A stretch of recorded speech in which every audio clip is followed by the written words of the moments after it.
Welcome to the Voice of Bold Business Radio, the show about ways to stay competitive in a changing market, break through business plateaus, and respond to the changing expectations of today's customers. Your host, Jess Dewell, is a rapid growth entrepreneur, consultant, and business advocate with a 20-year track record of business excellence. She candidly discusses how to achieve your growth strategy and realize your company's unfulfilled potential.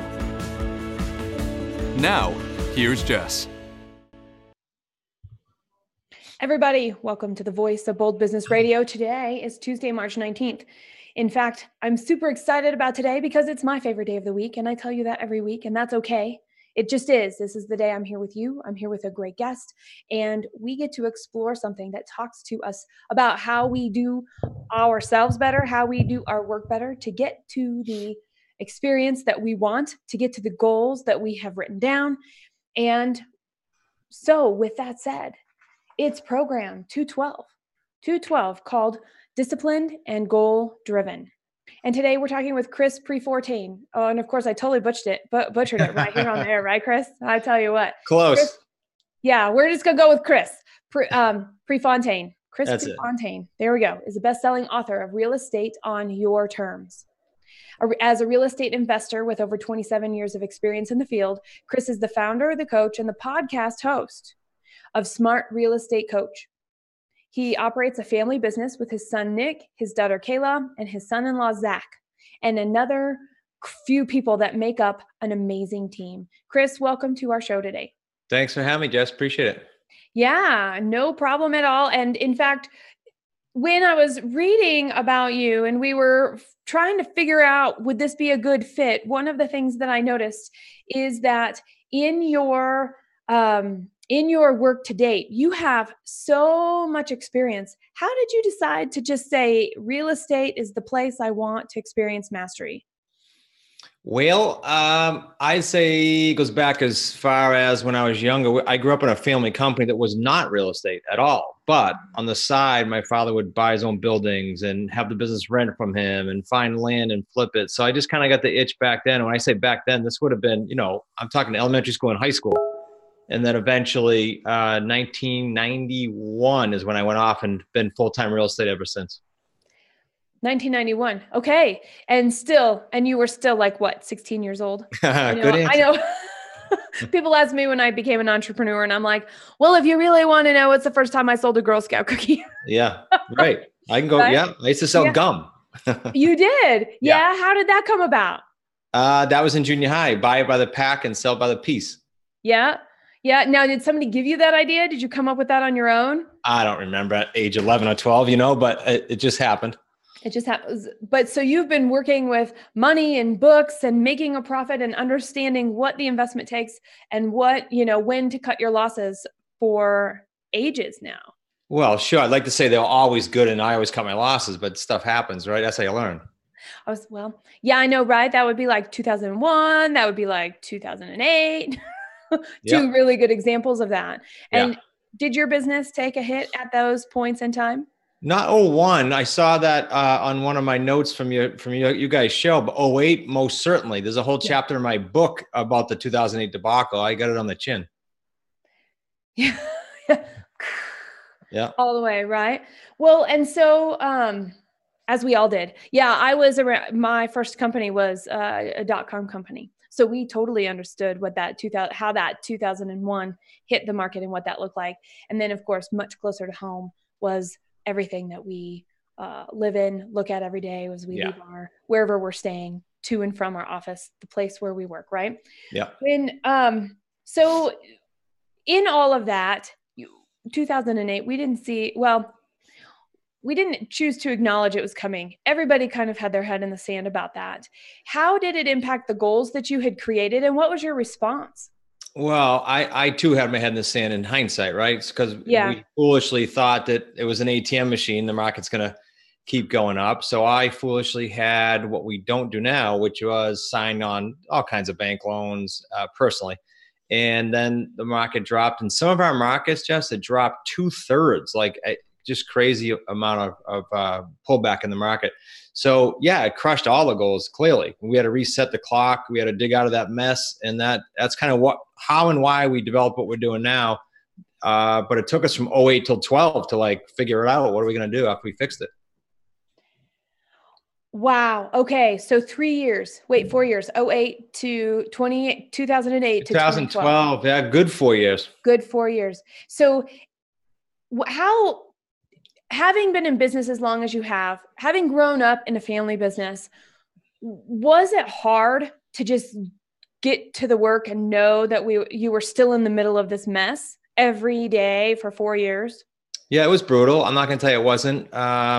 It was affirmations and mentors and things like that kind of, I won't say kept me positive because that was a toughie to even stay positive, but it kept me on track. I mean, obviously, we never filed bankruptcy personally or business. You know, we dug our way out. It was tough, but we dug our way out. Yeah. And that just was nose to the grindstone. What were the skills that you found in the middle? And because I'm spending a little bit of time here, mostly because even though all of us were impacted in a different way in 2008, some more than others. I mean, real estate was the biggest, I think, hit at that time. Yeah. We all face problems that are going to be multi-year problems that we don't want to be. And the sooner we recognize that, the sooner we can get our nose to the grindstone, right? So what were the skills that you really relied on in addition to your mentors and just support that said, stick with it? I mean, two basic ones that you guys are big on, I know, but they are basic and they are necessary. And that is the discipline and the persistence, because I don't care what you do. Without those two, you're not getting too far anyway. I mean, literally, I used to tell the kids when they were young, if you have discipline, you go start a popcorn stand, you'll have success, whatever it might be. Right. And that's just because you're sticking with it and understanding all of the different pieces that go into your popcorn stand or selling gum or Girl Scout cookies from the beginning. And then it's a little different though, when it's what puts the roof over your head. But in reality, is that just more crazy stuff between our ears? I think it is. I remember it's easy for us all to say discipline works and goals work and persistence works when things are good, right? Because you go, oh yeah, it works. It's so when I was getting crushed and when we get crushed in general, I think back to any mentors and any books or tapes. I'm going to date myself, but back in the day with the cassette tapes. Yeah. But those things are important because there's story after story after story of people who had it way worse than you, and way worse than me, and way worse than everybody we know. But you just need access to it to know that you're normal. Mm-hmm. And we are. Much as can be. And we are. And I think that's part of the ride. Okay. So I'm going to totally take a tangent because I'm discovering I have a soapbox, Chris. And in this concept of this soapbox, it's when we choose to only do what we like to do we really have the discipline and the persistence to see a result? So when we choose to do only what we like to do? Yeah. Well, no, because that's a wide open subject, but yes, it is. If you're an entrepreneur, especially a solopreneur, you definitely aren't going to like everything you're doing at first. The idea is to scale past that, right? I don't care what business again. Yeah. And it's true to scale past the parts. And the only reason I'm coming up with this is because I'm several of the companies that I'm working with now and a few companies that we've been working with over time have come back to me and they're starting to share some of this. Well, we have people who don't want to do it because they don't like it. They don't want to, because they don't like the work, or we don't want to go that path because while we know it'll bring us whatever our goal is, more profitability, more longevity, more sustainability into the future, it's too hard right now. And I don't want to do that work right now.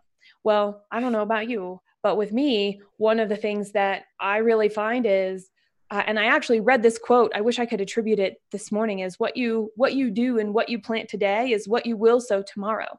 Yeah. So if it's missing and there's no ground floor and there's no groundwork, there's not going to be one tomorrow and you're on a house of cards. That's very, very true in our biz, as you probably can imagine, because everything you do, everything you sow now, you definitely are reaping 90, 120 days. If I have a rotten month, it's not because of what I did this week. It's what I did 90 days ago, probably. Yeah. Well, yes, exactly. With some outside factors. However, I think part of discipline is a forward lookingness. And I may have just made up a word in the middle of that sentence. You did, but that's a good one. Thank you for rolling with it. But that concept of when I am looking back and going, here's what I did before, and then here's where we know we're going, and deciding what actions to take with that. Of course, we don't know what the conditions are going to be down the road, but we know we've made the best decision possible, which means we probably have less far to fall, provided that situation would to occur. Yeah, absolutely. And I think I know I referenced like stories of mentors a lot, but I wouldn't call that a skill, but it is in a sense, because if you're not coachable and you're not open to being coached, that is a skill set. And I think that crushes some people besides the space between areas. Oh, your openness and your willingness to just have a little bit of to recognize there might be more to learn. I'm reading a great book called Ego is the Enemy. Have you ever heard of this? I have not, but I write that down. Between my interviews on podcasts and my own podcast, I bury myself in good reading. So it's called Ego. Ego is the Enemy.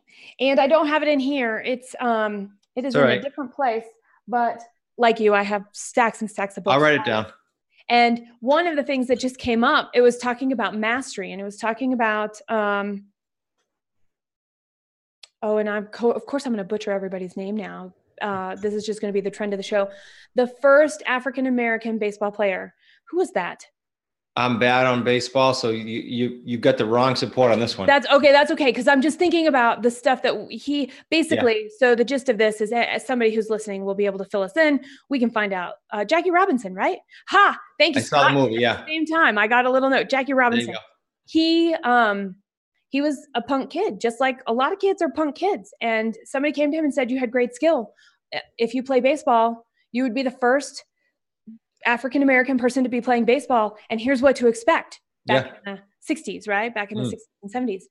And they made a pact, the person who brought him on and Jackie Robinson. And one of the things that came out of that was a story that he tells to this day that makes his skin crawl, is that to do what he needed to do and to set the stage and open this door, I use the phrase eat crow. Well, it wasn't really that. It was put up with things and still act with kindness. That's very different than being humbled, I guess. And so he was talking about this in relationship to the fact that to get to mastery, to open new doors, we may face things that are difficult and hard and unimaginable. Even though we thought it was going to be bad, we had no idea how bad it would actually be. But in the end, it got us to where we wanted to go. And I enjoy stories like that because it's a great way to get my mind out of my own mind, because our ego can be our best friend to power us through hard times.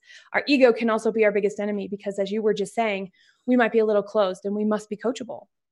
Yeah, you said some cool things. One, at the very beginning, you said something about know what to expect. So that person helped him know what to expect, but it brings to mind immediately, we belong to a group too. This is important for any business. It's a big group, and we're kind of a small fry in the group, even though we think we're good until we get into the bigger environment. Yeah. And these businesses are doing, 10, 15, 20 million. We're not there yet. And they're saying, here's what you can expect. That's so cool. So you leave there and you go back and you can get out of your head real quick and go, I'm normal. They went through it. Here's how they got through it. It's night and day to be exposed to that type of stuff, I think. In this case, Jackie Robinson being exposed to that one person. Well, and the same has been true for me. And it sounds like the same has been true for you. Yeah. Going, hey, Jess, this path you're on. And, the younger I was, the harder it was for me to listen. I agree. Hey, Jess, the path you're on, are you sure about this? And I was like, come hell or high water, yes. And so not only did I take a path less traveled, I was holding the machete along the way. And yes, there could have been an easier way once or twice, or maybe 10 or 100 times. I will totally open it up to be like, I have no idea how closed my mind actually is. I can just see I'm more open today than before. That awareness piece. Yeah, absolutely. We can all kind of have the, searching for a word, like a board of directors. When you're a solopreneur, you can have a board of directors. You don't pay them, but you can have, this is going to sound a little fluffy, but you can have an imaginary one. Yeah. I've heard of this. Yeah. Mentors alive or dead that you their advice would be XYZ, and you can have people that you call. I always tell people, they say, well, I can't call so-and-so, or I can't call Jess if she's an author. And I say, no, if you call an author and you sincerely compliment them, 9.9 out of 10 are going to want to help you. It's amazing. That's right. I don't even need a compliment. Somebody calls me and says, hey, I heard your show and I have a question. Yeah. I'm like, bring it. I may not have the answer, Mhm. but let's get it aired because because it takes courage to ask a question. Yeah. And so, okay. So total, before we take, we do have a couple of questions coming in. So before we get to those, I just want to know, how long has your podcast been running? We are on like 112 or 13 episodes. So more than a couple of years. More than a couple of years. That's fantastic. And the reason I bring it up is because when I hear and get a chance to spend some time with other podcasts and internet radio or multimedia, right? Whatever the methodology is, it's still the same. We're creating content and we're putting it out there for others to learn and share and benefit from. Yeah. And so what's your most exciting thing so far in the show? You know, I can't single out one. I will tell you that the stories, kind of what we're talking about now that you asked that, it's a great question. The stories of each one of them overlap a lot. Like when you say, what is your morning routine? They all have one and they overlap. What great books have you read? They overlap. You know, it's just amazing. And so success leaves clues. Why the heck wouldn't you follow it when you hear that over and over and over again? So it's a great experience, as you know, and great relationships come out of it. And I do this totally. This is a totally selfish move. I do this podcast because I learn by conversation. No question. And so a really cool way to meet all kinds of new people, right? Get stretched. Is that person willing to, have a conversation with me? Somebody comes along and goes, oh, wow, somebody wants to have a conversation with me. Here we go. This is so great, right? Whatever that is, that experience, in the end, it's all about the conversation. And then this concept and this platform is to share the knowledge. Yeah, and I agree. And the listeners should know, you probably tell them, but I mean, you and I don't have a script right now. It's whatever goes. So I'm open. That's exactly right. Yeah. I have a beginning, a middle, and an end. Yep. And I came prepared, and that's all we can do. And yes, anything I sent you, we haven't talked about any of that yet, which I love, because the whole point is to just get in the moment and prepare. Well, okay. So how much of preparedness is actually part of having a discipline or being disciplined? That might be two different questions. So whatever. I can go in a million different directions, I guess. But I mean, discipline is preparedness, because by the nature of discipline, you've got some kind of a rhythm, I'll call it, going on, right? Yeah. If you got a rhythm going on, presumably it's on the path of your goals. And then obviously that helps with the preparedness. Right. All right. So here, our first question is from Samantha. #VBB Radio. Those of the rest of you listening, bring in those questions. Also, send us an email, radio@reddirection.com. Okay, so Samantha, your question: why is self-discipline praised, but to discipline someone else has such a negative connotation? Okay. Disciplining someone else, it could mean all kinds of different things, right? I think of school, unfortunately, right away when she said that. But if I'm going to coach someone, let's say I'm coaching you, Jess. Yeah. At the beginning of our coaching relationship, I'm going to say, do I have permission to be blunt? One of our 6 core values as a company is to be blunt and to the point, no gray area. And if that person says yes, then that discipline / coaching is what they're inviting. So asking permission, I mean, I don't know if that answers the question directly, but those are my thoughts. What do you think? I agree. I completely agree. There's a choicing that has to occur. And especially in a coaching or in a mentoring role, whether it's formal or informal, either way, there still is well, you're coming to me. So do you need a sounding board? Would you like advice? Would you like my experience? And like you, we're pretty straightforward. Yeah. I actually really like that you said it was one of your core values. One of your core values of your group is to be my company. Yeah. Yes. I think that is fantastic. We don't have that as one of ours, but we are an advocate, which means, being able to sift through the stuff to show up for what's best in the moment in that situation. Similar. And, there's an element of what we do that's coaching, but there's also an element of consulting. And so being aware, what I would add to that for you, Samantha, is I would just explore some time on what discipline means to you in the positive way and the negative way, because I actually think there's a whole thing. Earlier, when I was asking the question about the people that don't like to do something, they don't want to do it. They only want to do they want to have a really successful business, and they only want to do the things that they like to do.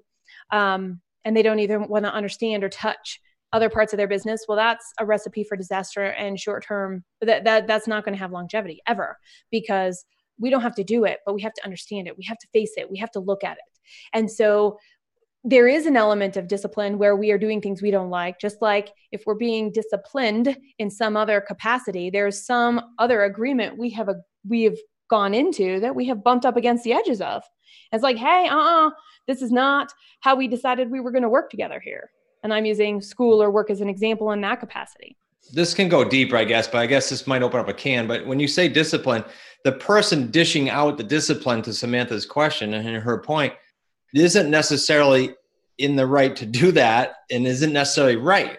I don't know if that's even clear, but it's different than getting permission and or the two of you living within a boundary that you both know. It's just someone's throwing stuff at you. Doesn't mean they're right. Exactly. Doesn't mean that's exactly right. That is exactly right. Okay, here we go. Here's one from Harley. Can discipline make us rigid and unflexible? I think it's a great, great, great question, Harley. I could say great 10 times, because when I was younger, I would take discipline to the nth degree, and my schedule would have no room to do what Jess does so well, and that is to wiggle and bop and weave and do what you need to do. So you can be too rigid. You got to build in buffers, because part of discipline, I have this thing called Power of One Daily Discipline, and you list things on the left, and then across the right is the 30 days of the week, the month. But in there should be buffer times. Like, I'm going to chill out or meditate for this time. I'm going to go take a walk. Like, that's part of discipline too. It's not just all hard, work. That makes for a very dull Harley. Doesn't it? And depending on your personality, like mine, if I have a to-do list every day, I did this for years and I couldn't figure out why I was never excited, because I loved the work I was doing. And it was because that's, for me, that the particular way that those tasks were being managed was actually an energy drain. Yeah. I mean, use it to have fun. Discipline can be for segment anything you're doing, working out, time with your spouse or loved ones. That's a discipline. Have fun with it. Did you hear that? Have fun and be disciplined, because discipline can be fun. Going back to you, Samantha, hopefully that's an added question, an added answer for you as well. All right. Well, okay, we have time for one more right now. This one's from Ray. This one came from email. Have you ever experienced negative effects of discipline? Negative effects would be similar to what you and I just brainstormed, overloading yourself and not having, I hate to use the word balance. I know it's a touchy one, but not having the right balance for you. Everybody's different. Yeah. That can be overboard if you don't do that, in my opinion. I hope that's answering it. I was going to say, it sounded like a combination of the first two answers plus balance. It's so funny because you're right. It is a touchy word. I don't know. I was like, oh, did you know when you were coming in that I don't like the word balance? Because and then when you're neutral, how does stuff get done? If you're too filled with energy and all you do is generate ideas, how does stuff actually get done? Right. Right. And the same is true on the lower side. And so having something is really important. Having that, I like the word you used earlier, rhythm, having a rhythm. And everybody's so different. Like people say, well, I might spend a lot of time in my office. My kids are older and on their own now.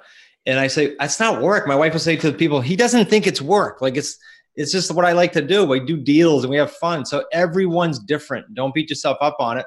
But what might be cool is align yourself with someone who can help kind of do a check for you, kind of like that board of director I was talking about, but have a mentor or even a personal accountability partner, which I do every week, and that they help you stay in check or stay in rhythm.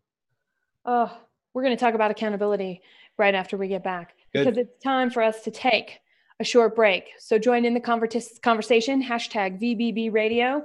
This is program 212, Disciplined and Goal Driven. You're listening to the voice of Bold Business Radio.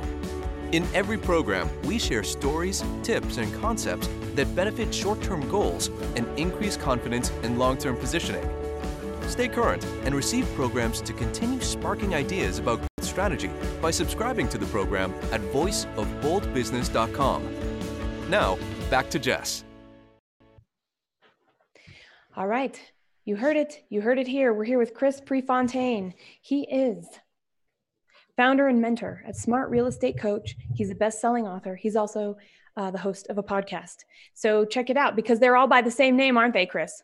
Smart Real Estate Coach. Yep. Smart Real Estate Coach. We will link to the podcast. We will link to your book and on the show notes as well.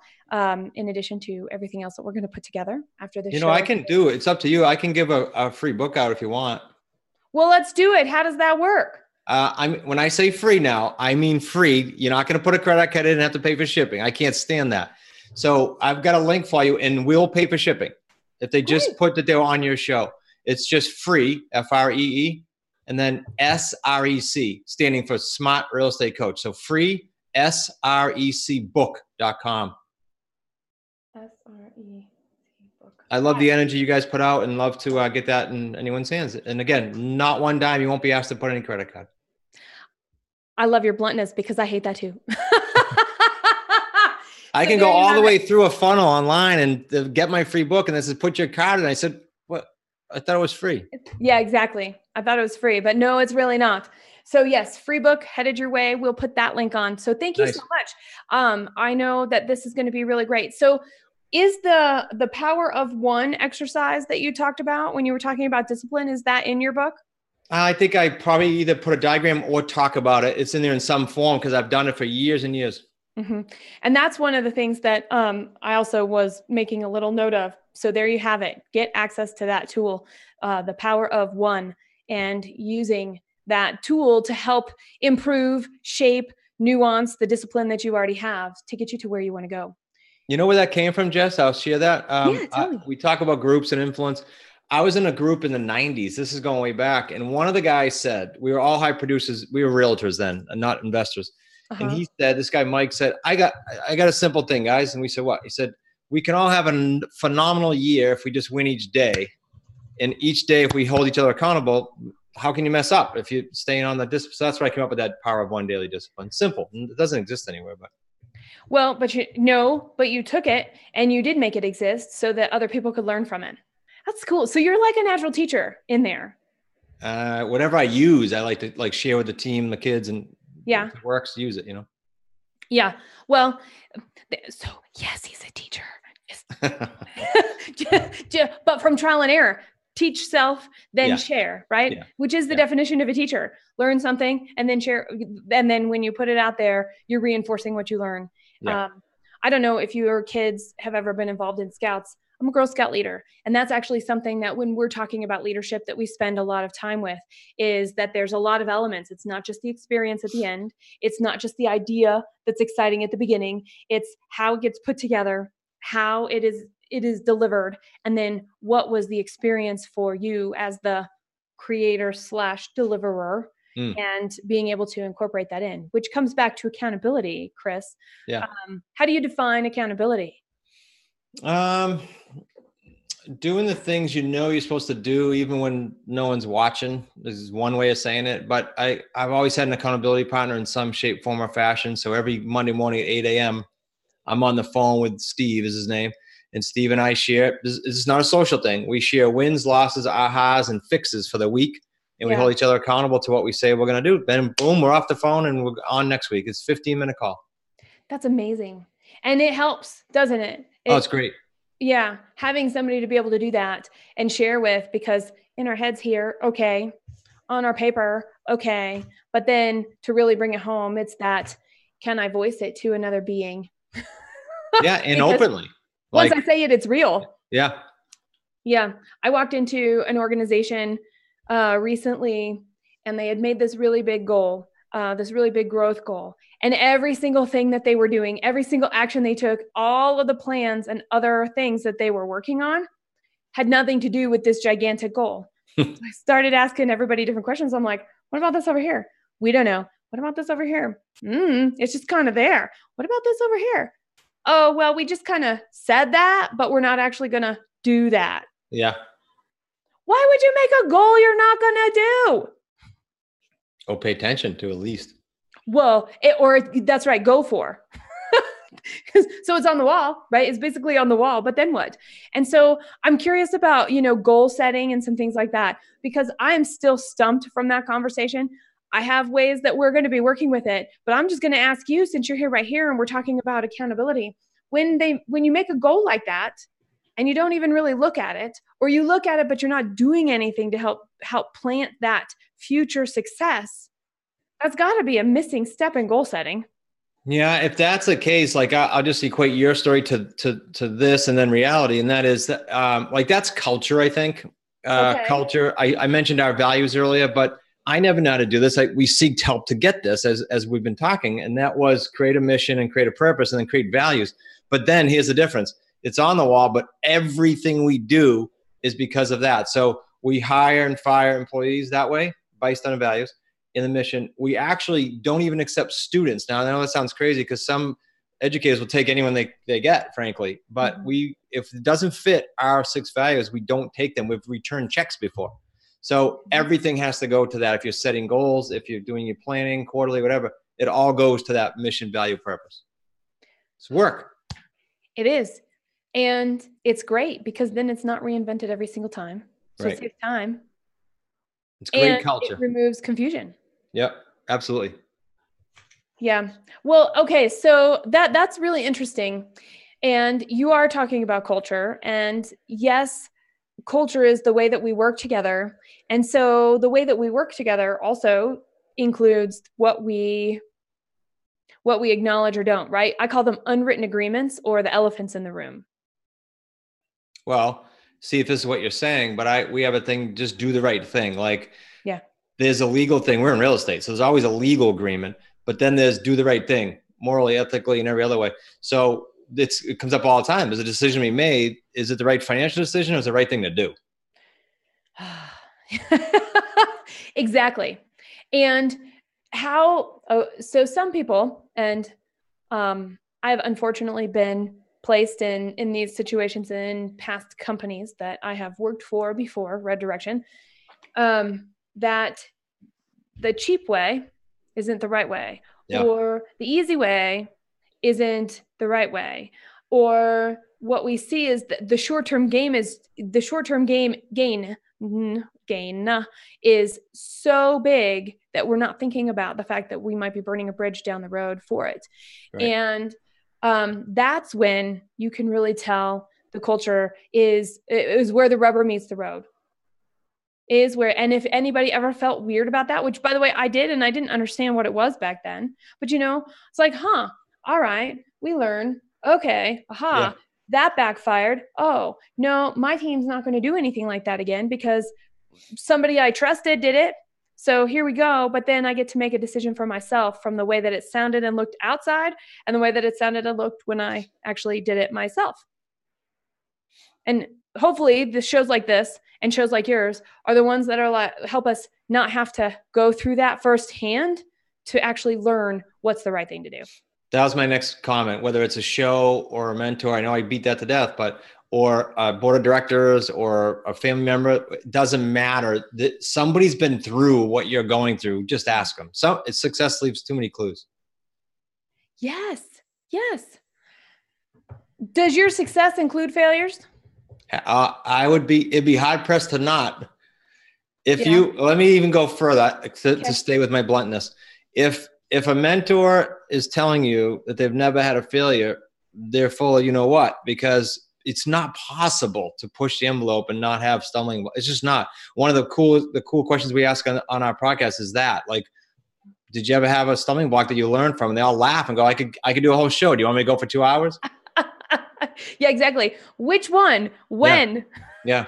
Mm-hmm. Yeah. So when you're guiding and leading somebody and you see them stuck between their ears or their heart and their brain are really fighting, how do you help them face that and be able to accept it so that they can actually amplify everything for good? A couple of things come to mind, no particular order. One is simplify. I think a lot of times what happens there is the head goes around and around. It's not, we got to simplify. Second is, I found to get to a micro level, if I'm working with someone, this is, again, it's real estate related, but 99% is up here. So it's, in our case, we have a Slack platform, but it's accountability with, hey, each night I want you to hit me with a quick message on Slack so I know where we are. even better, hit me with a voicemail every night. I want to hear your voice. I want to hear if you're down, if you're up, if you're sad, whatever. So that helps to kind of realign people on occasion. I don't know if that's directly related to your question, but I think it is. It helps to align that. Well, by just saying that, you gave me a really good idea, because I'm not a fan of Slack if I'm supposed to go back and keep track of whatever was happening before. However, to be in the moment, and if we were all going to check in at the same time, I'm all about that. Right. All about that. And so I really like your idea of the voicemail, that voice check-in, whether we get somebody or not, we know by this time of day, hey. And is your team always together in the same space? Well, we have an office building here. So we have 2 floors. We're spread out, but we're all here. And then we have virtual assistants, 2 full-time that we've not met yet. So they're the only exception, but we'll do Zoom meetings like this, you know? Yeah. Which is neat, because, and all of Red Direction, we're all spread out. I'm the only one in Colorado. Actually, that's not true. We have a half-time person in Colorado now. But up until a few months ago, it was just me here, and then, East Coast, Midwest, here in the Mountain West, and then the West Coast. My accountability partner that I mentioned has a team of a little bigger than ours. I think he's about 15 people. Yeah. None of them are together. Yeah. But they come together quarterly for the mission and the planning and the values and the culture. Yeah. And you don't have to be in the same place. People think it's easier. And I'm like, well, yeah, it can be, but it can also be more distracting depending on how the office is set up. And I agree. Pros and cons, 100%. 100%. And I actually think it's a workflow style. The people who like to work remote and do it well will gravitate together. The people who want to be in a physical proximity will gravitate and want to be together. Yeah. And then there'll be the people that can spread, kind of do both, but tend toward one, which are our perfect bridges. To be able to say, hey, Chris, it's time for this call. Super excited, or well, probably you might not say super excited, but hey, we're here now. Close enough. I take that one. But we're here now. We're going to talk. We're going to see each other, even though we haven't physically been in the same space, and I can't shake your hand. Yeah. Yeah. All right. So talk about, will you share a little bit about how you've structured your team, especially as a family business that doesn't bring family dynamic into the workplace culture, or does it? No. Well, a couple of things. There's a yes and a no. Okay. The yes piece is we start every meeting with what we call a positive focus. That can be business or personal. So someone could just say, hey, I feel great, or I went for a run today. It's just a 2-second before we start the meeting, gets everybody's mindset. So that can bring it in. But other than that, we have an understanding that at home, there's nothing negative to come home from the office. So literally, we live next to our son, and we'll get out of the car and say, hey, how was your day? And just laugh and go in the house. Like we didn't see each other all day. So we keep it separate. Unless it's a win, we can talk about it, but nothing negative comes home on purpose. That'd be crazy. That's a neat dynamic. That would be crazy, and it would be hard. I know. Yeah. No break. None. That would be a lesson that I learned when early on, my husband and I worked together. We were running a business together, and it took over our lives. It was it can. Yeah, it can. Yeah. It can. You need a boundary. Totally. Speaking of, what's one of your stumbling blocks? I'm going to think of this so easy because you just brought up being in the office or not. My team would tell you they'd love to have me not. And it's because I still tend to micromanage, even though we're getting into a good rhythm of meeting flow. I can still in between it go, what about this? Let them be. They're all talented. So that's one of my downfalls, micromanaging. I'm an idea creator. I'm like, let's throw more spaghetti on the wall. And I'm reining in my spaghetti is what I say. That's my phrase. A great player. You just need a couple other people with you. That's all. That's exactly right. So micromanage just because you care. Is it from a quality perspective, or is it because you actually are just nosy? No, it's definitely like you as a solopreneur, as you know, you grow up doing everything in 2012 and 13. And then as it starts letting go, sometimes that can be hard to let go, but it's a process I'm working on. It's a great question. I'm glad you asked it. Good. Oh, and yes, it's true. And being able to be forthcoming about things like that. I have gotten on here and done shows where it's just like, it's almost like a heart a pouring out of heart of, this is a situation I'm in, and here's one of the things that I'm thinking about. And you know what, by the way, we actually are all the way through it now, but these were the things that we were considering, and here's how it turned out. But to be able to really, I mean, roll up your sleeves and bare your heart a little bit is is really important, because that's, I think, one way as to be able to reach out. I'm hoping through, because you are doing the same thing by asking the questions and sharing the information and saying, hey, reach out to these people. Of course, we all inherently want to help. We actually are setting ourselves up to also be approachable in some ways that way too. Yeah. So we have been alluding and talking around, and we're going to bring it right home, this goal-driven piece. You seem in your core to be driven. And so how did you decide to add goals to your drivenness? We do partly because of the new culture that we're doing, the rhythm flow, but also me personally, we usually do like a yearly, of course. This is going to sound basic, but you have to act on it, implement. Yeah. And then we'll chunk it down, right? To just like quarterly, and then monthly, and then weekly, and then you get to the power of one daily discipline for the day. So that's how the goal is set with every big milestone that we have as a company and personally. I will tell you that I stopped, this is on the micromanagement thing, I stopped getting so honed in on the goal, not leaving room for energy to evolve and things to twist and happen. And I got a lot of that when I met, you must know him, Dr. Joe Vitale. Okay, yeah. Spent time with him since 15. He was our keynote speaker last year. And it just got me off I got to have this, XYZ, or I can't change the whole year. It's just kind of go with it. Take the leads, take the relationships, just go with it. Does that make sense? It makes complete sense. And to the point with which the actions are so far away from the goals that they no longer are part of that, right? I mean, it's almost like one of my bosses in my past, this person was not a great boss. She gave me one great piece of advice though, and I still use it to this day.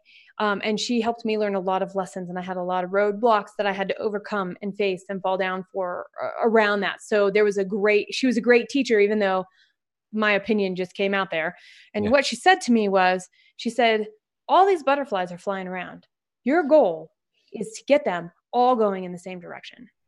And so I'm like, okay, so as long as we're in the same direction and we're not going backwards or taking a left turn or a right turn, now we have, it doesn't matter to me what I just am like, well, where's my lane? Where's this direction of a lane? And as long as it fits in there, then it also allows us to hone everybody else in and stay and teach this and model this goal drivenness. You made me think of something. You said the butterflies and this in the back. And one of my mentors said something similar to kind of parlays what you're saying. He said, because you can do that and then have the wrong people in that lane. Yeah. So stay out of the suction of those drifting backwards, because they'll take you with them. So in other words, the right alignment with the right people, because all kinds of people will be very quick to give you their opinions, but if they didn't do it, then I wouldn't. I'm going off on a tangent a little bit, but I wouldn't listen to them. This direct example: financial planners. Nothing against any of them. I love them. But if someone's a financial planner giving me advice, I want to see what they've done, what's their tax return, what's their wealth, and if it's up here and it's where I want to go, fantastic. Nothing against the new ones, but that's an example of listening to someone who's already been there. Don't let them get in your lane, to your point, unless they've already been there. You know, that's a really great addition. It was not a tangent at all. I think we're just developing this idea a little bit more of what people can look for, and maybe making sure that all of us dreamers that are in the audience and listening to this show are like, hey, okay, right. Where's the, and you used the word boundary earlier. Where are the edges? Where's the boundary? Where's what we're working with here? So we know we're at least moving in the direction we want. Yeah. With that, knowing that there'll be twists and turns. Because I am truly that classic family circus, where the little kid on his way to the breakfast table, I think it was, and it looked like he had done his 10,000 steps on the way to the breakfast table to eat his breakfast. And I'm like, that's totally me. And it's, but then what? Right? So then what? But he got to his goal, fill that belly, get a good breakfast, start your day. All right. We've got a question from Anita. How would you define a connection between accountability and habits? Everybody has a different opinion of how long it takes to form a habit. So I'm not going to give days, but I will tell you that whether you use the Power of Daily Discipline or use an accountability partner or your own built-in accountability with that chart, it eventually will become a habit. For me, it tends to be a couple months. Like 1 month's not usually enough, but 2 months, I've got kind of a habit. And if you feel yourself drifting off, go back to the Power of One Daily Discipline and start it back on the cycle again, if it's aligning with your goals. I hope that answers her. It does. She has a second half of this. Can we be accountable without habits, routine, and discipline? I think despite anyone trying to stop it, they're going to be built in. Like if you're doing something, if you're going to be doing accountability, you're going to develop, even if it's subconsciously, you're going to develop some habits. No?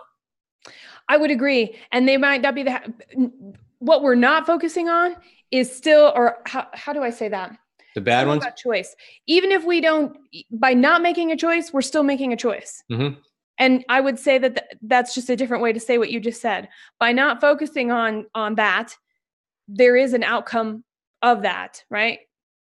Yeah. And by the way, you can use, I think this has to do with the same subject. You can use substitution, i.e.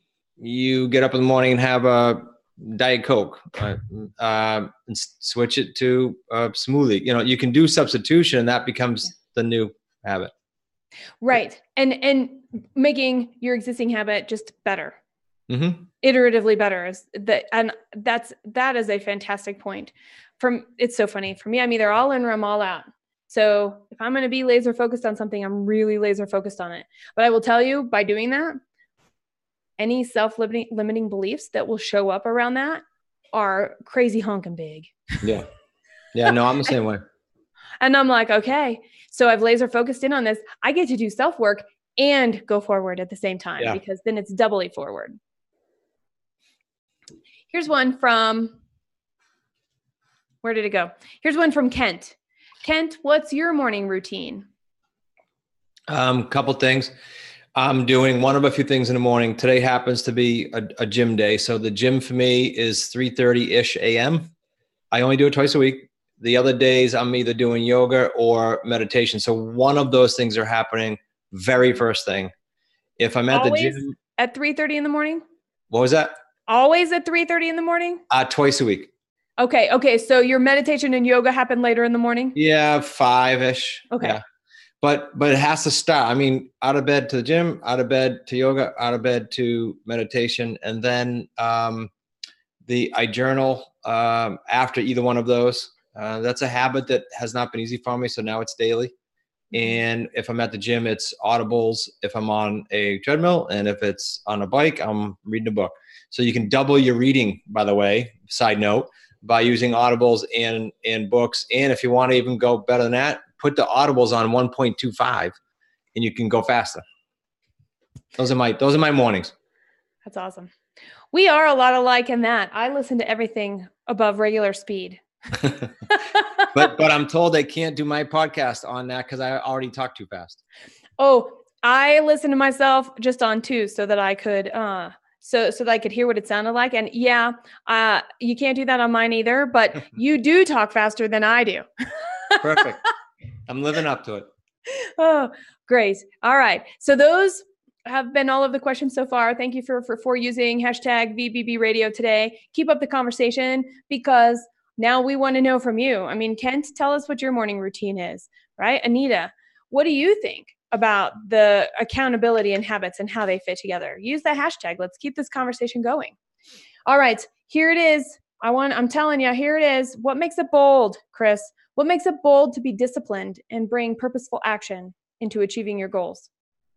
I contemplated because that's the only thing you did tell me you might ask. And I need to have you clarify that question because see my 2 questions. Sorry.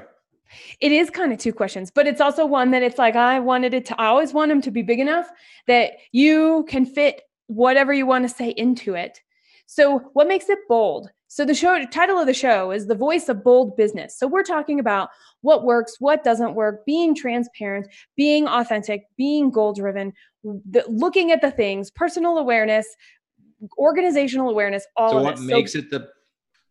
What makes it bold? So you could take it, what makes it bold? Like it's the right thing to do. Oh, gotcha. You could also take it bold as thank you. Other people aren't doing it. And this is why it's important to do it. Yeah, that's where I was going. So thanks for clarifying. So what makes it bold to me is exactly what you said at the end, which is do what the masses are not doing. Because clearly, if you look at the statistics, they're not going the right direction. And that has to do with staying out of the suction of those drifting backwards too, in my opinion. So our niche, for example, is very different. If you walk into a room or a seminar of rehabbers, they're going to look at us like, wow, how do you guys have that protocol and that method? So look at what everybody's doing and go the opposite direction. There you have it. Chris Prefontaine is here. We'll link to all kinds of goodies, including his free book after the show has concluded today. You're going to find all those program notes at voiceofboldbusiness.com/P212. That's voiceofboldbusiness.com/P for program 212. There we go. You can also search the site for disciplined and goal-driven. All right, you're listening and you're watching. So take the time and rate the show right now on iTunes, iHeartRadio, YouTube, wherever you are listening and watching. Tell us what you're thinking. Use that hashtag because it's your experience, Chris's experience, my experience, and the conversations that we're willing to have that allow us to define what it means to be an effective leader today. Be disciplined and goal-driven. The Voice of Bold Business Radio gives you insights about how to achieve your company's growth strategy. When you aren't seeing the growth results you want, it's time to get an outside perspective. To discuss your specific situation around growth strategy, work with us. Visit voiceofboldbusiness.com and click Find Out More. Special thanks to the Scott Treatment for technical production. Thank you for joining us.